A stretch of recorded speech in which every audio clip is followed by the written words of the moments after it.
नमस्कार, मी डॉक्टर कविता राणे. बुलेटिनमध्ये आपल्या सर्वांचं स्वागत. बुलेटिनच्या सुरुवातीला बातमी आहे नाशिकमधल्या धर्मांतर प्रकरणाची. नाशिकमधल्या आयटी कंपनीतल्या धर्मांतर प्रकरणी आरोपी निदा खानच्या अटकपूर्व जामिनावरची सुनावणी आज पुढे ढकलण्यात आली आहे. आता पुढची सुनावणी 27 एप्रिलला होणार आहे. गर्भवती असलेल्या निदा खाननं सुटकेसाठी धावाधाव केली आहे. शफी शेख आणि रजा मेमनला कोर्टामध्ये आज हजर करण्यात आले.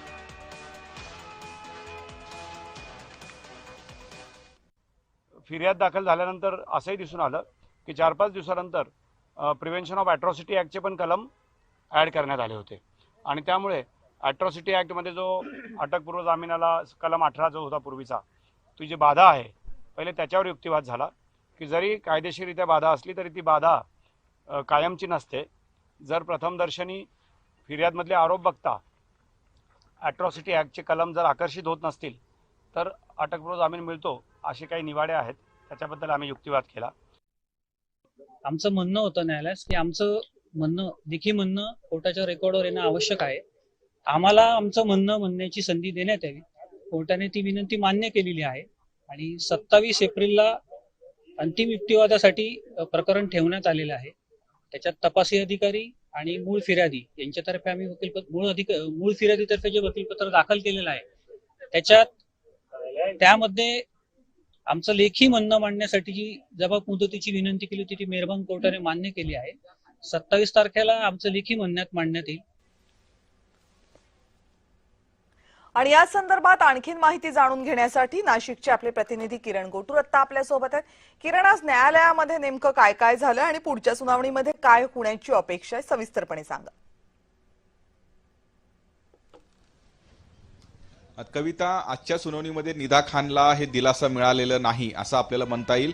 आतापर्यंत या सगळ्या TCS प्रकरणामध्ये 7 संशयितांना एकूणच आरोपींना जे अटक केलेली आहे आणि जे अटकेमध्ये आरोपी आहेत त्या आरोपींना एकूणच निदा खानने हे मदत केल्याचा आरोप आहे आणि म्हणून निदा खानला सह आरोपी जे आहेत ते नाशिक पोलिसांनी केलेला होता. या सगळ्या प्रकरणानंतर निदा खान गेल्या 10-15 दिवसांपासून फरार आहे. निदा खानच्या शोधामध्ये नाशिक पोलिसांचे काही पथकं सुद्धा वेगवेगळ्या भागामध्ये हे शोध घेताना आपल्याला बघायला मिळतोय आणि खरं तर या सगळ्या जे अनुषंगाने निदा खानने अटकपूर्व जामिनासाठी जो आहे तो अर्ज केलेला होता आणि आज या सगळ्या अटकपूर्व जामिनावरती सुनावणी झाली. नाशिक रोड न्यायालयामध्ये हे संपूर्ण जे आहे ते सुनावणी झाल्याचं आपल्याला बघायला मिळालं. निदा खानचे जे वकील आहेत राहुल कासलीवाल यांनी निदा खानची बाजू मांडली. खरं तर निदा खान हे प्रेग्नेंट आहे म्हणून निदा खानला जामीन मिळावा अशा पद्धतीचा युक्तिवाद करण्यात आला आणि अजूनही काही मुद्द्यावरती राहुल कासलीवाल म्हणजे जे संशयित आरोपी आहे संशयित आरोपीच्या वकिलांनी वेगवेगळ्या मुद्द्यावरती युक्तिवाद केला आणि त्यानंतर सरकारी वकील आणि पीडित वकिलांनी सुद्धा युक्तिवाद करत आम्हाला सुद्धा म्हणणं मांडण्यासाठी काही काळ जो आहे तो वेळ द्यावा अशा पद्धतीची मागणी केली आणि त्यानंतर कोर्टाने ही संपूर्ण मागणी मान्य करून 27 एप्रिलला या सगळ्या संदर्भात पुढील सुनावणी होईल अशा पद्धतीचा निर्णय दिलेला आहे. त्यामुळे आज तरी तूर्त हे एकूणच निदा खानला हे दिलासा मिळाला नाहीये. त्यामुळे अजूनही निदा खानवरती अटकेची जी टांगती तलवार आहे ते कायम आहे असं आपल्याला म्हणता येईल.